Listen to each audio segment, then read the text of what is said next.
Bonjour, il me fait énorme plaisir de vous accueillir aujourd'hui au Centre culturel marocain d'Al-Maghreb à Montréal. C'est toujours un moment heureux de célébrer un livre, parce que derrière le livre, il y a la civilisation. Notre civilisation, depuis plus de 5000 ans, est celle de l'écriture.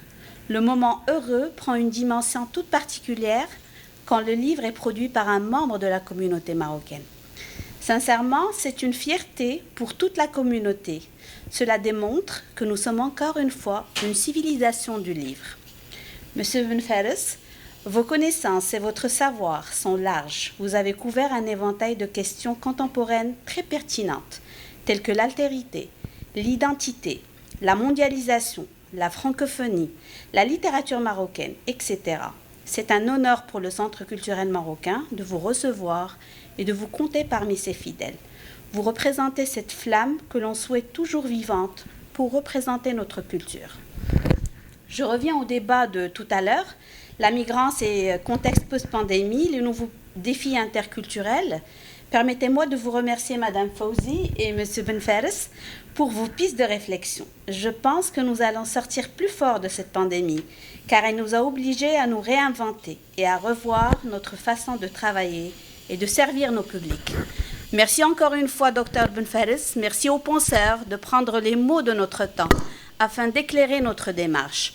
Les sujets que vous avez adressés sont passionnants et nous avons envie de vous entendre sur ces nouveaux défis qui viennent s'ajouter à d'autres auxquels vous vous êtes attaqués par le passé, tels que la question de l'identité culturelle, qui est, je vous cite, une préoccupation existentielle pour toutes les ethnies sur Terre, surtout celles partageant le même espace d'immigration, un espace à la fois éclaté, multiforme et en profonde mutation. C'est un extrait de votre livre « Altérité, responsabilité et questions identitaires ».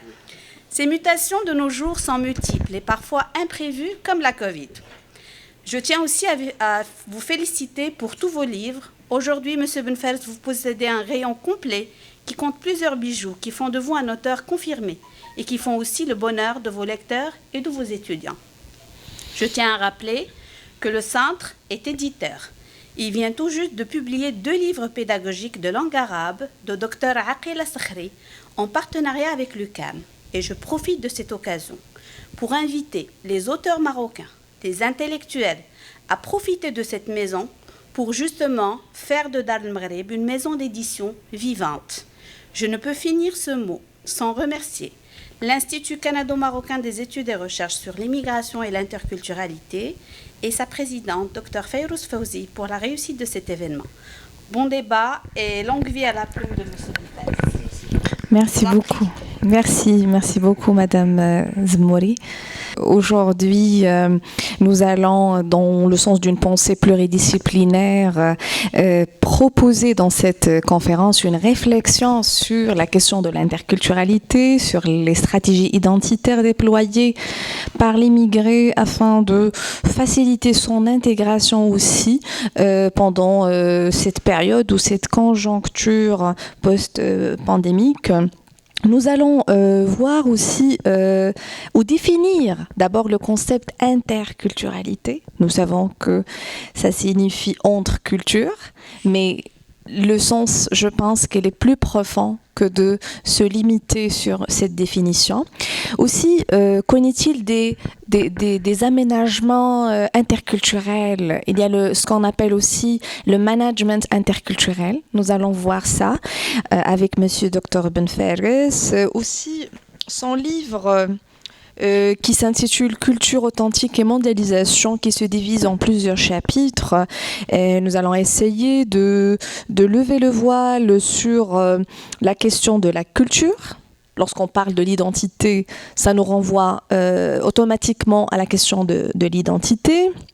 L'altérité, le jeu est un autre. Nous allons voir dans quel sens on peut s'identifier par rapport à l'autre. Et cette responsabilité, cette question identitaire. Dr Ben Fares, d'abord, c'est un professeur détenteur d'un doctorat en littérature française. Il est également essayiste, écrivain, et qui a obtenu un diplôme en pédagogie de l'enseignement supérieur, professeur de littérature et formateur linguistique. Il a enseigné à l'Institut de technologie agroalimentaire, campus Saint-Hyacinthe, et où après il a été coordonnateur, n'est-ce pas, Dr Ben Fares? Donc l'Institut ICR2I vous remercie pour votre présence et pour votre précieuse collaboration. Vous avez publié pas mal d'articles et pas mal d'ouvrages. Nous citons parmi ces écrits l'écrivain canado-marocain, entre devoirs de mémoire et mission de médiation. Et vous êtes spécialiste de médiation culturelle. Mostafa Ben Fares aussi, il a publié l'écrivain canado-marocain, système d'évaluation du personnel. Ça, c'était comme pour une gestion stratégique. C'est un livre le capital humain, et qui peut servir pour les administrations publiques. Et Voix du silence. Et nous décelons ce qu'on appelle l'oxymore dans cette phrase, contradiction, un peu la voix, il y a le son et il y a le silence. Et le dernier livre qui fera l'objet de notre discussion et réflexion tout à l'heure, Culture authentique et mondialisation. Je vous cède la parole, Monsieur Ben Fares. Merci beaucoup Fayrouz, merci beaucoup pour l'invitation et merci infiniment pour Dar el-Maghrib en présence de Madame Zmouri. Merci infiniment pour cette opportunité de nous donner l'occasion de se rassembler encore une fois après 15 mois de stress. Donc chaque personne a vécu l'expérience à sa façon et on tirait aussi les conclusions à sa façon. C'était pénible sur tous les plans. Donc Dieu merci, on retourne à la normalité et puis j'espère que ça va continuer comme perspective de rencontre comme on avait l'habitude avant de le faire.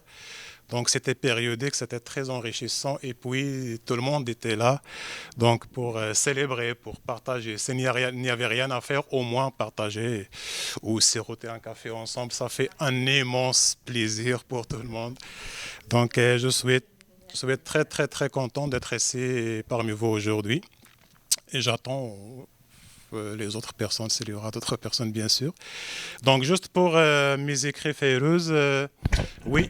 Voix de silence, c'était le premier recueil de nouvelles. J'ai commencé avec ça, avec la collaboration de M. Kamal Ben Keiran pour l'édition électronique, parce que j'avais des petits problèmes, surtout pour un nouveau écrivain. Donc les premières étapes pour être publié, ce n'était pas du tout évident. Donc il y avait des obstacles à ce niveau-là. Donc pourquoi ne pas commencer avec l'édition électronique? Donc on est allé dans cette perspective-là et c'était une réussite comme première étape.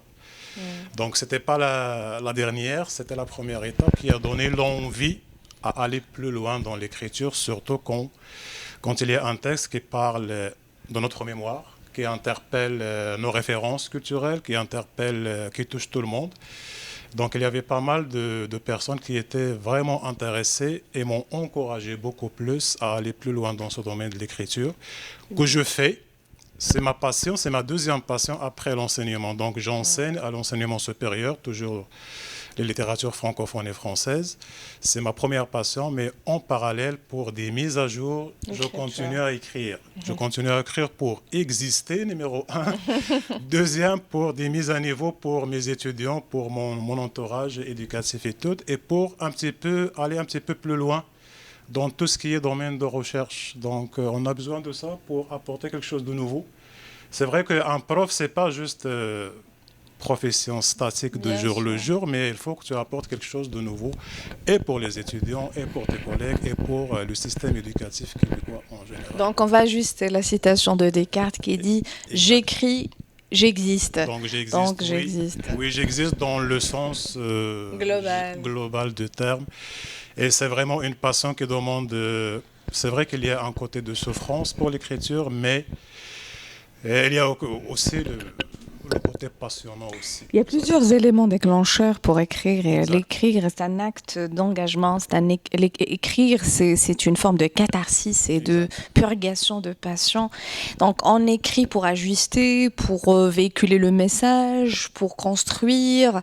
Le plus important, c'est que nous sommes toujours dans cette approche interculturel, ça veut dire de communication, d'échange, de partage via l'écriture. Exactement ça, puisqu'on dit que l'écriture, c'est toujours la gardienne de l'histoire, donc n'est pas loin de l'histoire. Elle est là pour rapporter quelque chose. Sauvegarder, ouais. Un témoignage dans le sens où ça va aider tout le monde, ça c'est sûr et certain. Et à partir de cet acte d'écrire, donc on va déceler pas mal de problématiques communes qu'on partage généralement. Tout à fait. Et parfois on ne trouve pas des réponses. Donc le rôle de l'écrivain, c'est d'éclairer, tu as tout à fait raison, mais aussi de partager certaines problématiques qui restent sans réponse, suspendues. Donc le public, peut-être, il est là pour nous aider à réfléchir. Tout à fait. Et moi, dans mes écrits, j'interpelle assez souvent ce lecteur, il est où? J'ai besoin de ce lecteur pour m'aider à faire fonctionner mes textes. Ça, c'est très la problématique réside dans le fait que l'écrivain, comment il va instaurer une certaine distance vis-à-vis de lui, l'objet, comme l'objet de moi-même, de mon livre, et aussi le il. Lorsqu'il utilise le il parfois, ce il est omniprésent. Ça veut dire c'est pour lui, mais c'est pour le personnage, c'est pour les autres. C'est parce que là, on parle du reflet de social de l'œuvre romanesque parfois, lorsqu'on écrit un roman. Et vous avez déjà publié, je me rappelle, La Voix du silence. C'était aussi, tu as débattu le vécu de l'immigré, de son existence, l'humutisme. Donc, c'est là où réside comment dirais-je, le déclic. Oui, le caractère social de l'écrit, ça reste toujours présent, ça c'est sûr et certain. Pourquoi? Parce qu'on ne peut pas écrire à partir de rien. Donc, on écrit à partir de quelque chose, à partir d'un bagage. Et ce bagage-là, il faut que ça soit partagé avec les autres. Donc, la dimension de lecteur, il doit être aussi là pour nous aider à réfléchir. Pas seulement pour lire, mais elle est là pour aider à faire fonctionner ce texte. C'est ça. Donc peut-être on aura des éclairages sur certaines problématiques que moi, en tant qu'auteur, j'ai oublié. Donc l'avis de lecteur, c'est très important pour moi. Bien sûr, le point de vue de lecteur. Et le côté social, donc le livre, il est là pas juste pour être publié ou transmettre un message, il est là pour refléter aussi une certaine réalité.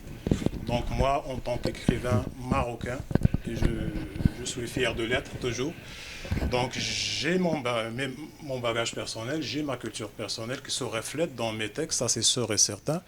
Mais j'essaie toujours de trouver des perspectives, que ce soit partagé avec le contexte d'ici, ça veut dire le contexte québécois. Sachant que le lecteur québécois, c'est pas comme un lecteur marocain, donc je suis toujours à la recherche d'un langage, ce que j'ai appelé le langage de partage. Donc j'ai parlé ça dans mon livre, on va essayer d'aborder ça après. Un langage de partage qui facilite l'accès à mon texte et facilite l'accès aussi à ma perception en tant qu'écrivain et personne. Donc ça, c'est très, très important pour moi en tant qu'écrivain migrant marocain qui vient ici aussi comme tout le monde, mais qui a quelque chose peut-être à partager avec les autres. Surtout, on ne peut pas parler de l'intégration sans interaction. Donc, la langue, c'est un point culminant pour réussir notre intégration économique, linguistique, sociale, et aussi pour sauvegarder une partie intégrante de notre identité collective, identité religieuse, sociale et aussi cosmologique. C'est ça? C'est comme le sens de Galilée. Exactement. Donc, c'est pas évident, mais c'est nécessaire. Oui, pour un écrivain, je juge surtout par l'expérience qu'on a vécue ensemble de confinement. Donc, il y avait pas mal de choses de remise en cause à faire. Parmi ces problèmes rencontrés par les écrivains migrants, je pense que le partage de la langue. C'est vrai qu'on partage, c'est la langue française qu'on parle tout le monde, mais parfois, d'après mes conclusions, mes sondages, donc j'ai découvert que pour certains lecteurs, il y avait peut-être, je dirais pas des problèmes, mais des sensibilités vis-à-vis de la langue utilisée. Surtout quand tu dis un écrivain migrant marocain. Donc nous, dans nos systèmes éducatifs, donc on a appris le français d'une telle manière, peut-être. On arrive ici, donc le contexte québécois, peut-être, on se trouve confronté, même à l'université, c'est toujours la même perception de mes étudiants aussi, que le français est un petit peu difficile, surtout pour les étudiants qui viennent ici pour la première fois. Donc ça demande un certain temps d'assimilation et tout. Et moi, j'ai pris les deux réalités. Donc, la réalité en tant que comme en français à moi et la réalité existante ici, j'essayais de combiner les deux. Le résultat, c'est que j'ai découvert qu'il faut un langage de partage. Commun. Un français commun, parce que ça reflète les perceptions communes et ça reflète aussi nos problématiques communes. Donc, comme ça, je peux aller plus facilement à interpeller tout le monde, sans exception, sans faire de différence parmi mes lecteurs. Le texte est adressé à tout le monde. Tout le monde peut le lire de la même manière. Ça reste l'interprétation, De chacun. le sens qu'on veut donner. On est libre Donc, d'interpréter oui, c'est laissé en suspens parce que ça dépend de chaque lecteur d'après sa perception. Vous avez raison, parce que la langue a un pouvoir symbolique. Donc, dire, c'est faire. Et c'est très dangereux comme pouvoir. C'est ainsi qu'il faut vraiment faire attention aux mots utilisés. Et là, vous avez mentionné le rôle aussi de la société d'accueil de faire des recherches sur notre langage à nous. Donc, la langue de ces immigrés, parce qu'il accueille quand même chaque année, chaque mois, chaque semaine, chaque jour, un bon nombre d'immigrés. Donc, ils viennent avec leur habitus, avec leur background, avec leur répertoire. Et il faut comme un travail de décodage afin d'enlever toutes sortes de malentendus. Parce que les mots peuvent être des fenêtres comme ils peuvent être des murs. Donc c'est une question aussi d'un effort, comment dirais-je, partagé entre l'immigré, ou parce que l'immigré, c'est une partie prenante de toute une société. Ça veut dire qu'il ne vit pas tout seul. On est là, on est Canadien, on est Québécois. On fait partie de toute cette société, comment dirais-je, la mosaïque de cette société. Donc c'est un effort partagé. C'est un effort partagé et je rajoute aussi que tu me donnes là une nouvelle mission de l'écrivain migrant aussi. Parce que comme on va voir par la suite que l'écrivain migrant aussi, à part d'être un passeur culturel, à part d'être quelqu'un qui doit sensibiliser sur certaines choses pour partager, pour aider, l'écrivain migrant aussi, c'est un modèle linguistique par excellence. Donc, elle est là pour aider aussi ses étudiants à avancer beaucoup plus. Donc, vous lisez ça, donc peut-être ça va vous éclairer sur le panorama général, sur le contexte en général, et peut-être vous allez trouver des perspectives de réflexion là-dedans pour dire que vous êtes confronté à un contexte, et le contexte n'est pas toujours évident pour tout le monde. Donc il faut toujours faire des efforts pour aller plus loin, il faut toujours faire le pas vers l'autre pour le connaître, pour décoder certaines choses, et ça passe toujours par la langue. Pourquoi? Parce que la langue, si on ne communique pas, on n'arrivera jamais à rien. Donc, il faut aller faire ce pas pour communiquer plus et pour partager plus. Et on devient multiple par une conjonction spatiale et temporelle des cultures. Exact. Oui. Moi, par exemple, je suis venue ici en 2007. Je suis pas la même. Vous voyez, donc malgré mes allers-retours au Maroc, je voyage. Et chaque voyage, il faut tirer des leçons, il faut connaître des gens, s'ouvrir aux gens, c'est s'ouvrir aux opportunités, s'ouvrir à des belles choses aussi, et à des mauvaises choses, à des mauvaises expériences. Mais tout cela pour forger un acteur social.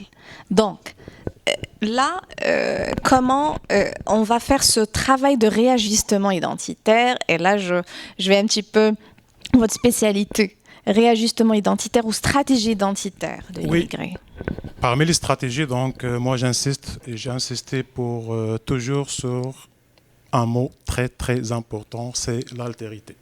L'altérité, ça veut dire comment appréhender cette altérité, ça veut dire de connaître l'autre.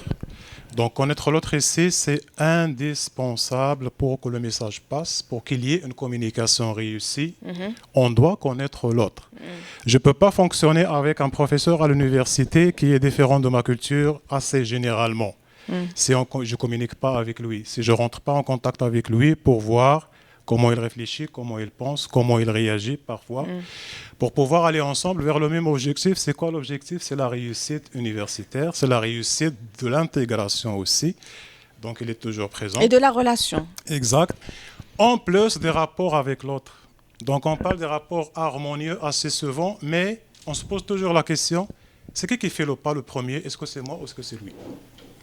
c'est qui doit faire le premier pas? Est-ce que c'est moi qui viens d'ici pour la première fois ou bien c'est le citoyen d'ici qui doit aller vers les autres, sachant que parfois on a des confusions très très générales et sur ce que ça veut dire une valeur, qu'est-ce que ça veut dire croyance, qu'est-ce que ça veut dire jugement, qu'est-ce que ça veut dire, qu'est-ce que ça veut dire. Tout à fait. Donc de prime abord, l'altérité pour moi c'est très très important et il faut apprendre à faire ce pas sans réfléchir.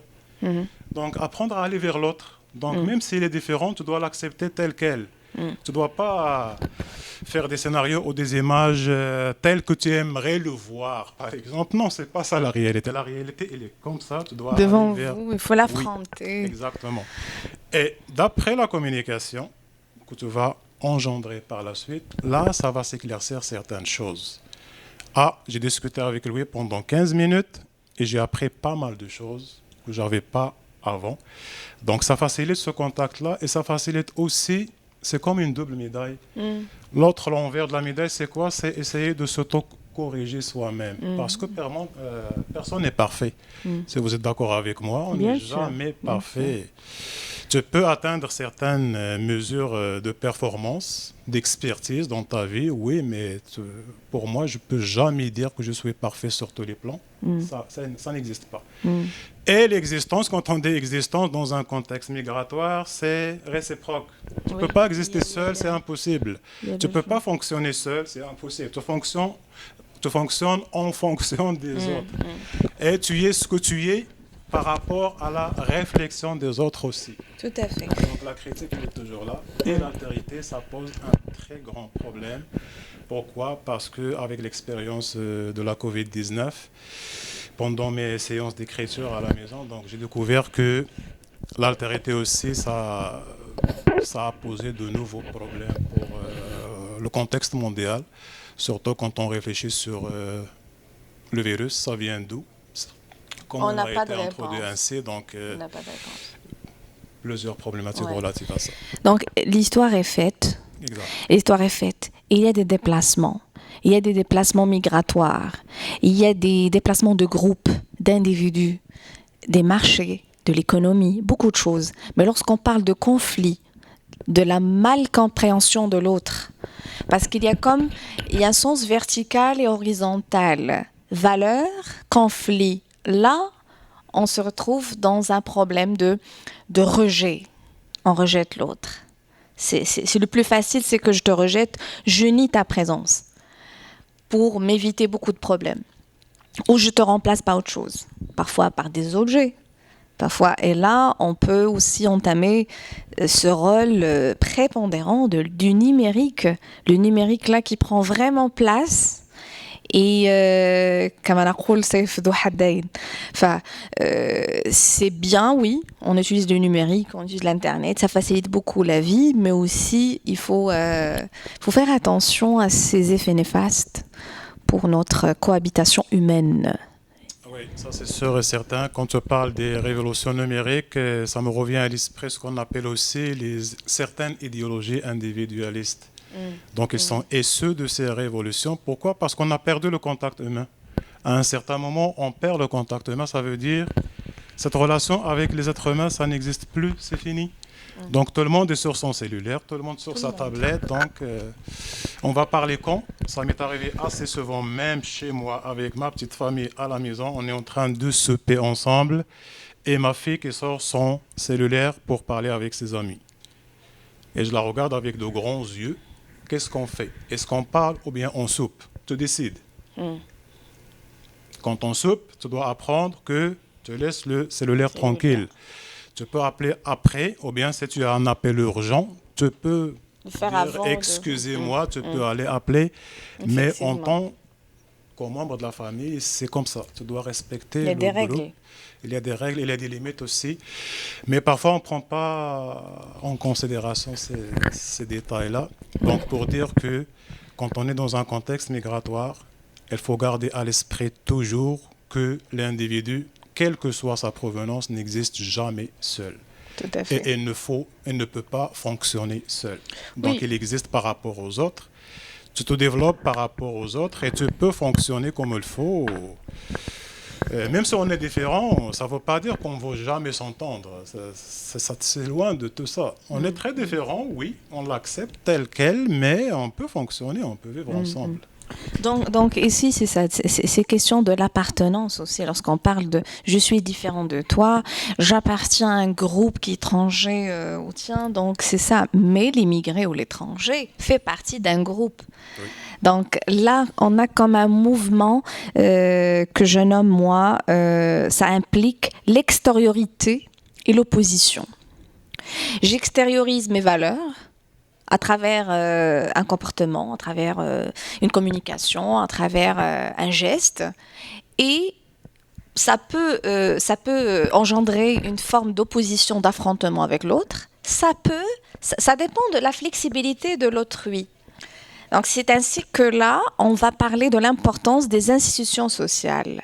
Ces institutions sociales, c'est l'école, c'est l'État, c'est la famille. Et là, vous avez abordé cette question de famille. Vous devez un petit peu mettre les règles et les choses en ordre. Parce que ces trois institutions forgent un individu responsable. Ça aussi, avant de parler de l'immigré, parce que l'immigré, c'est une étiquette. Et on doit faire attention. Lorsqu'on aborde ça, c'est très épineux pour moi parce que c'est comme une catégorie qui vit à part entière. Mais nous sommes des êtres humains. Donc, c'est juste les frontières géographiques et politiques et géopolitiques qui ont un petit peu mis ces barrières.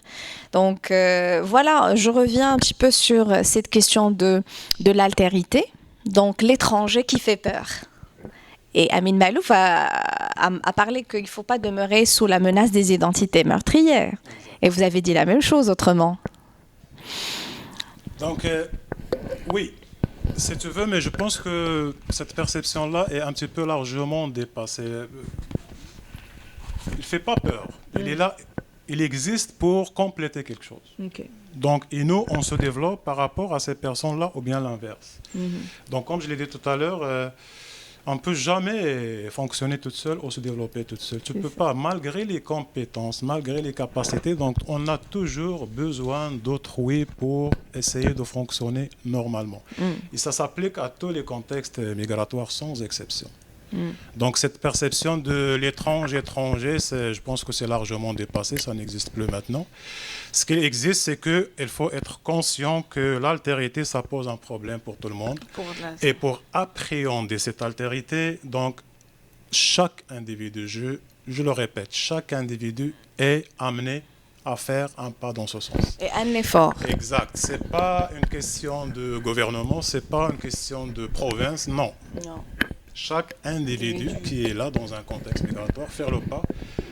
De toute façon, je ne vais rien perdre. Je ne connais pas la personne, je peux aller vers lui, bonjour, bonsoir, est-ce qu'on peut discuter? Moi je viens, toi tu viens, est-ce qu'on peut partager, ainsi de suite. On peut engager une communication tout à fait. Sans préjugés. C'est ça, les stéréotypes et les préjugés et les pensées un petit peu déjà des clichés. Exactement. Qui et quand enferment on parle l'autre. de l'ouverture de la personne, donc ça complète ce que je viens de dire.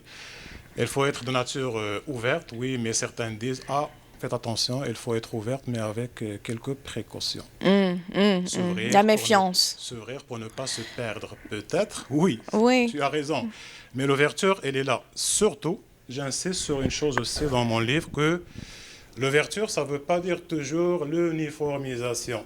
Ça, il faut faire très attention avec ça. Ce n'est pas de l'ouverture, l'uniformisation, comme ça se passe avec la mondialisation en général. L'ouverture, c'est qu'il y a une certaine proximité que tu développes avec l'autre. Tu développes avec l'autre sur tous les plans. Confiance. Je ne vais pas choisir, je vais parler avec la personne juste sur les sujets qui m'intéressent moi-même. Non. Si tu tentes de t'ouvrir... C'est une prédisposition de l'humain envers l'humain. Et ça passe par l'acceptation d'abord de l'autre. Ça, c'est fondamental. C'est ça. Ça nous renvoie à un travail de négociation identitaire, de façon quotidienne. Il faut enlever les jugements, il faut passer à une communication avec une bonne attention. Oui, la méfiance parfois est déjà là, mais il ne faut pas qu'elle entrave ou empêche la communication. Je vous renvoie à la page 88, si vous permettez, de votre livre Culture authentique et mondialisation. J'aime bien, vous avez commencé le paragraphe par le verbe redynamiser. Ça veut dire il y avait déjà une dynamique, une vision dynamique lorsqu'on parle de l'interculturel, parce qu'il y a entre cultures, il y a déjà un mouvement. Redynamiser cet interculturel de l'intérieur, ensemble, est un garant suffisant pour assurer cette rencontre entre les différentes cultures et civilisations, en évitant les éventuels chocs ou ruptures susceptibles de nuire au dialogue et à l'ouverture. En fait, pour surpasser, donc il y a le surpassement ou le dépassement de soi, de notre condition de minorité, notre égoïsme insignifiant. Donc, j'aimerais bien que vous le peut-être développer autrement. Ok. Donc, pour l'interculturel, quand je dis interculturel, dans ma perception à moi, donc je l'ai déjà traité dans les livres précédents. Moi, je considère l'interculturel est une affaire de tout le monde ici au Québec. C'est pas juste pour les personnes d'ici. Donc, en tant que personne faisant la partie intégrante d'ici, je peux participer à ma façon dans la construction de cet interculturel-là. Parce que l'interculturel, ça reste pas juste des discours sur papier. Donc, je peux lire ça, ça me convient pas, je peux prendre une décision. Non, c'est pas ça. L'interculturel, il est déjà dynamique, comme tu viens de le mentionner, mais il faut le redynamiser encore une fois. Je peux l'approprier à une certaine limite pour dire oui, je participe dans cet interculturel pour l'intérêt de tout le monde. Pourquoi? Parce qu'on est tout le monde, on vit dans le même contexte. Et les problèmes qui touchent ce contexte, donc ça touche tout le monde. Donc tout le monde peut participer dans cet interculturel à sa façon, pour apporter quelque chose de nouveau. Peut-être, pour le redynamiser de l'intérieur, parce que c'est pour l'intérêt de tout le monde. De tout le monde. Donc c'est vivace, revavisser. Et puis, que j'allais dire, parce que c'est une illusion de croire que l'identité est figée.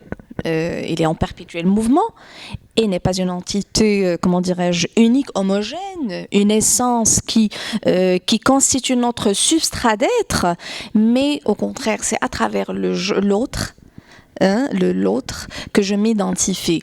Et je me rends compte que je suis imparfait, que je ne suis pas idéal, que je ne suis pas le meilleur.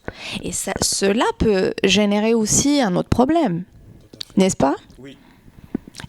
Oui, c'est très bien dit que l'identité, c'est pas toujours stable, c'est toujours en mouvement. Donc, parfois, c'est le contexte qui façonne ou remodeler, on peut dire remodeler certaines identités. Donc, puisqu'il est toujours en mouvement, donc certains contextes, ils ont des exigences. Et tu dois accepter ces exigences pour pouvoir s'améliorer et avancer. Sinon, ça bloque avec la personne.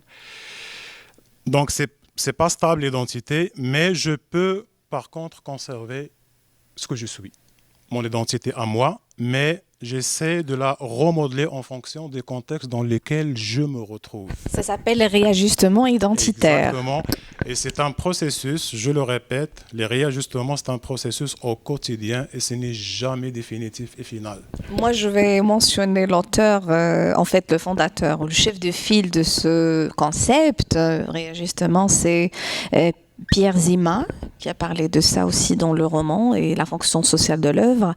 Et oui, vous avez raison, Michel Zerafa aussi, qui a Lucien Goldman avant les deux.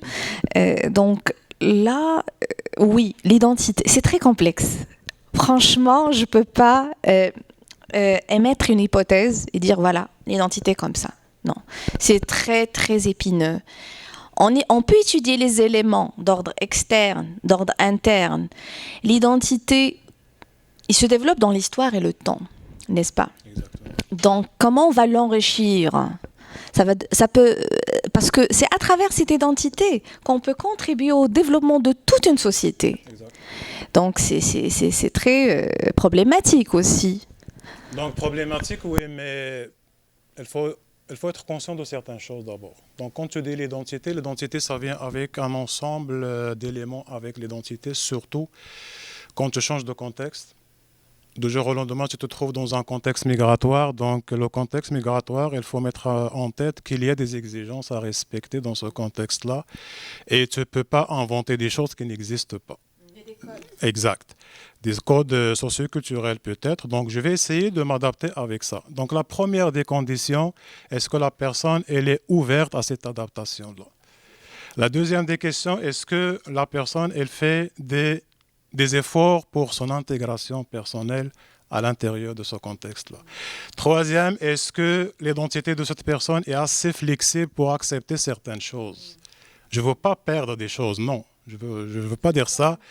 Tu peux garder ton identité, tu peux garder tout ce que tu es, il n'y a pas de problème, mais au moins, il faut qu'il y ait un degré de flexibilité par rapport aux autres. Quand on dit l'altérité, si on pose la question aux gens, il y a pas mal qui ne comprennent même pas qu'est-ce que ça veut dire. L'altérité, c'est quoi un rapport avec l'autre au quotidien, alors que je travaille avec quelqu'un qui est différent de moi. Je prends le métro avec des personnes qui sont différentes de moi. Je fais mon épicerie avec des gens qui sont différents de moi. Et je donne mes cours avec des étudiants qui sont différents de moi en plus. Tout à fait. Donc, si je n'arrive pas à saisir cette flexibilité-là, c'est pour ça que la majorité, ils disent l'identité, c'est très complexe, je n'arrive pas à la définir. C'est quoi l'identité? Oui, l'identité, elle est là. On la vit. Exact. On la vit, on peut l'enrichir. Ce qui est beau, c'est qu'il est en perpétuel mouvement. On doit être conscient de ce mouvement. Et puis, cette verticalité, de rapport de domination parfois qui réside entre la société même d'accueil et la société, société d'origine, parce que les immigrés, il est tiraillé entre deux forces. Et Gilles Deleuze a parlé de minoritaire et majoritaire. J'adore bien sa citation, je ne me rappelle pas de sa citation, mais tout ce que je peux dégager, c'est cette idée d'être conscient qu'on est vraiment dans un rapport de force. Et puis avec cette verticalité de nos valeurs, de nos croyances, et puis nous, par exemple, moi en tant que femme et mère et maman, je dois véhiculer mes valeurs à mes enfants. Donc, c'est ça le dilemme. Et c'est ainsi que l'effort doit être déployé de façon continue. Au quotidien et dans l'histoire. Voilà. Donc, vous avez parlé aussi de la culture authentique et la culture mondiale. Et puis, moi, ça me renvoie un petit peu à l'universel, au particulier. Est-ce que c'est à peu près ça? Pas vraiment. Pas vraiment. Quand on dit culture authentique, excuse-moi, la culture authentique, c'est juste une simple définition pour tout le monde, c'est que c'est une culture qui s'écarte de tout ce qui est uniforme. C'est ma culture à moi, c'est authentique, ça reste pour moi. C'est mon affaire à moi, c'est personnel, mais ça ne veut pas dire que je reste là, donc je suis tout à fait prêt de s'ouvrir sur les autres sans problème. Donc il n'y a pas une forme de rigidité? Non, ça ne touche pas la rigidité. Au contraire, ça veut dire ce que je veux conserver pour moi, c'est à moi. J'oublie jamais d'où je viens, ça c'est le principe général. Mais je peux aller plus loin que ça. Voilà, promouvoir l'authenticité. Exactement. Que vous avez dit. Donc je vais vers les autres pour les connaître, pour compléter ce qui me manque. Pour compléter ce qui manque à cette identité authentique-là, mais sans jamais... Quand on dit l'ouverture, oui, il y a des limites à l'ouverture, mais le risque dans l'ouverture, c'est que parfois, la majorité, ils disent on va se perdre si on ouvre l'ouverture à 100%.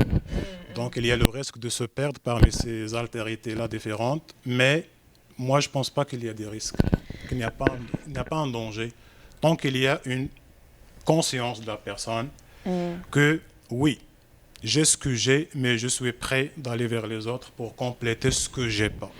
Mais on peut juste fragiliser cette identité d'origine parce que, et c'est le cas du Québec en fait, parce qu'ils mettent en place un budget colossal juste pour la francisation, pour sauvegarder cette identité linguistique. Et bien sûr, lorsqu'on parle de la langue porteuse de toutes les valeurs. Donc, j'aime bien aussi cette citation que vous avez choisie sur la page... Attendez... 90, je pense, 99, 100, pardon, la page 100. C'est Claude Julien. L'homme a la possibilité de choisir lui-même son destin, de mobiliser toutes ses énergies pour forger autant que possible son avenir qui réponde à ses plus nobles ambitions, ces choses dont on n'ose plus parler en ces temps d'argent. ces choses, qui s'appelle le beau avec un grand B majuscule, le juste avec un J majuscule et le vrai avec un V majuscule. Le choix de la citation. Ça résume ce que je viens de dire, le beau, le juste et puis le vrai. Donc, on ne peut pas faire semblant d'être vrai. Je suis vrai comme je suis. Donc, il faut l'accepter avant d'aller confronter l'autre, ou bien avant même de parler de l'altérité. Donc, oui, je suis comme ça. Malheureusement, je ne peux pas changer des choses en moi, dans mon identité personnelle. Mais je demeure toujours flexible de me réajuster par rapport au contexte. Ça, c'est fondamental, c'est très, très important. Parce que je dois conserver ce que j'ai.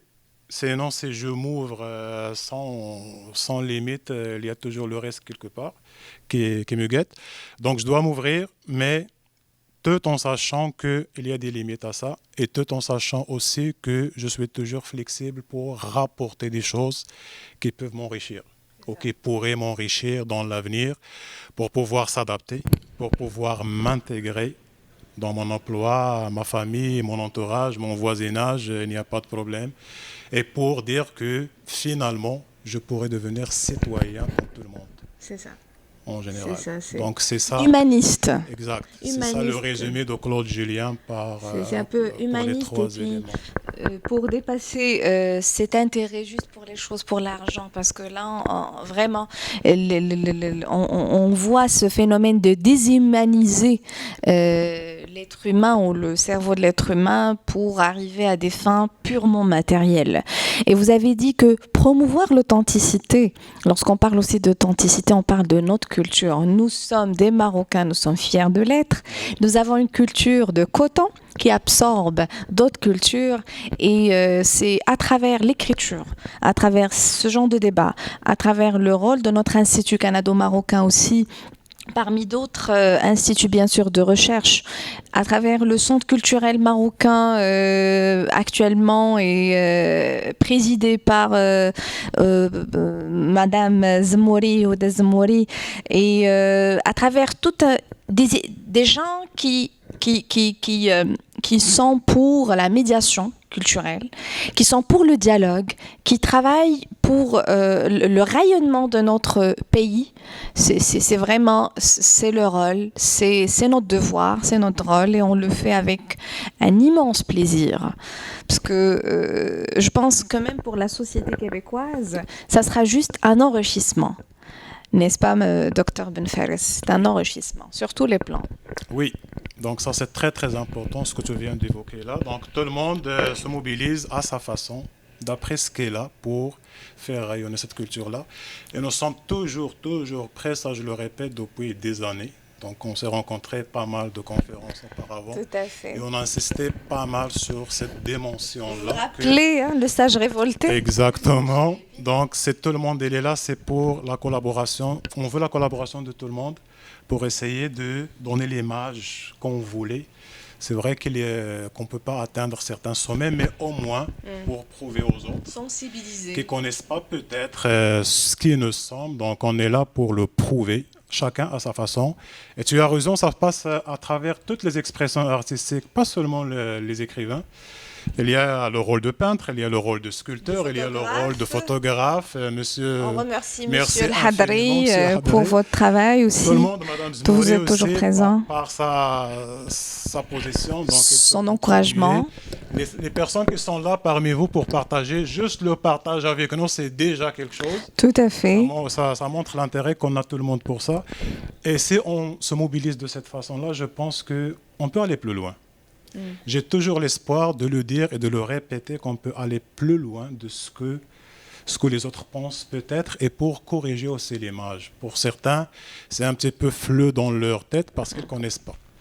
Et si on ne travaille pas sur l'altérité et la communication et toutes les pratiques de médiation, ce qu'on fait aujourd'hui, c'est une pratique de médiation culturelle pour transmettre aux autres, pour aller vers les autres, pour faire comprendre aux autres ce que nous sommes est-ce que nous voulons être, peut-être, même si c'est dans un contexte migratoire, ça n'empêche pas. Tout à fait. On a toutes les opportunités de le faire ensemble. C'est ça, parce qu'on sait on dit souvent que l'avenir de l'humanité devient incertain à cause de cette mondialisation un petit peu, ou globalisation, qui engendre beaucoup de défis, multiples défis. Et notre jeunesse, nos enfants, aussi la troisième génération, qui doivent être conscients et ils doivent d'abord, il faut qu'on fait ce travail de sensibilisation auprès de nos enfants, parce que le problème est là. Ces enfants-là ne parlent pas l'arabe, par exemple. Ça, c'est une autre problématique, on peut l'évoquer dans d'autres occasions. Mais l'idée, c'est ça, c'est de véhiculer le vecteur. Hein. On fait un travail de transmission de valeurs, de pensées qui ont déjà joué un rôle dans l'histoire passée. Nous avons sauvé... le mot peut sauver toute une société. Donc c'est ça, et je vous remercie encore une fois pour ce beau livre. Et je rappelle, le titre, c'est Culture authentique et mondialisation de Dr Ben Fares, Mustapha Ben Fares, questions contemporaines. Donc l'éditeur est toujours l'Harmattan. Pourquoi votre choix toujours pour cette maison d'édition, si ça vous dérange pas? C'est pas vraiment un choix, c'est juste, on peut dire, une succession des événements. Donc j'ai commencé avec le premier, ça a été accepté. J'envoie le deuxième, il n'y avait pas de problème. C'est facile. Je reste calme, j'envoie le troisième, il n'y avait pas de remarques. Excellent. Donc j'étais avec le quatrième, il n'y avait pas de remarques. Et magnifique. Le cinquième, ça va sortir dans 2 mois. Ok. Donc on aura l'occasion. Magnifique. Ça parle de contexte. Merci beaucoup. Bravo. Ça parle de contexte de confinement, comment j'ai vécu le confinement en tant qu'écrivain migrant à l'intérieur de ma petite famille. Bien. Où tout le monde a été touché par le confinement à plusieurs reprises. Et c'est le projet de notre institut. Exact. C'est de découvrir comment les auteurs, les écrivains, les hommes de science ont vécu, les artistes, ce confinement. Dernièrement, nous avons invité M. Drissi Azami, l'inventeur Drissi Azami, qui nous a parlé un petit peu, vous le connaissez, c'est un scientifique de renommée, et qui nous a parlé aussi de son vécu de confinement, ses activités. C'est très intéressant parce que ça donne une leçon pour nos enfants, pour les ados, pour nous-mêmes aussi. Donc, le partage des expériences crée une communication. Exactement, oui. Donc, on est toujours dans cette posture d'interculturalité. Exact. Voilà, donc je vous invite à acheter ce livre. Est-ce que la version électronique est disponible? Oui, je pense que oui. C'est disponible partout. Parfait, donc c'est divise en plusieurs chapitres. Je m'excuse parce que je n'ai pas prévu, parce que quand j'ai demandé à l'Harmattan à Paris, ils m'ont dit qu'il faut prévoir minimalement 3 semaines pour recevoir la commande. Ok. Et j'ai déjà fixé avec Fayrouz pour notre rencontre, donc c'était un petit peu difficile pour moi. Ce que j'ai fait, j'ai apporté les exemplaires de l'auteur. Magnifique. C'est parfait. C'est parfait. Les personnes, mais on aura l'occasion, Inch'Allah, de reprogrammer une séance. Parce qu'on vient de vivre le déconfinement. Là, on commence. Le commencement. Progressivement. Tout à fait. On aura l'occasion d'organiser une séance signature et puis je vous amènerai tous les exemples. Parfait. Donc, l'Institut canado-marocain des études et recherches sur l'immigration et l'interculturalité remercie le Centre culturel marocain présidé par Madame Ouda Zemmouri pour son accueil chaleureux et pour le partenariat avec vous afin de réussir cet événement de lancement du livre de Dr Mustapha Ben Fares, son livre qui s'intitule Culture authentique et mondialisation.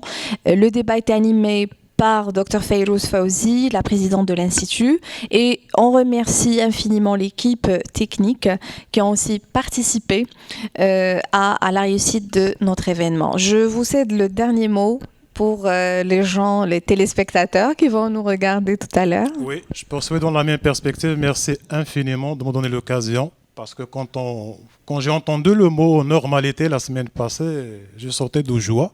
On retourne à la normalité, ça veut dire on va se revoir. On va se revoir, ça veut dire on va partager quelque chose. La première des choses, c'est mon livre. J'ai contacté Madame Fayrouz pour lui dire est-ce qu'il y a une possibilité de revoir les gens comme avant, après 15 ans d'enfermement et de stress. Elle m'a dit oui. 15 ans. 15 mois, je l'espère pas 15 mois. Mais l'intensité de ces 15 mois qui donne ce pressentiment de 15 ans. Ça a laissé vraiment des traces sur tous les plans, sans exception. Donc j'étais très très content de confirmer que je serai présent. Je partage avec les personnes qui seraient présentes avec moi pour ce livre, le dernier. Et puis, je remercie infiniment Madame Zmouri pour l'acceptation, pour l'invitation. Ça m'a fait un très grand plaisir. Merci. Merci beaucoup à notre équipe technique, c'est Abdali. Donc, merci beaucoup.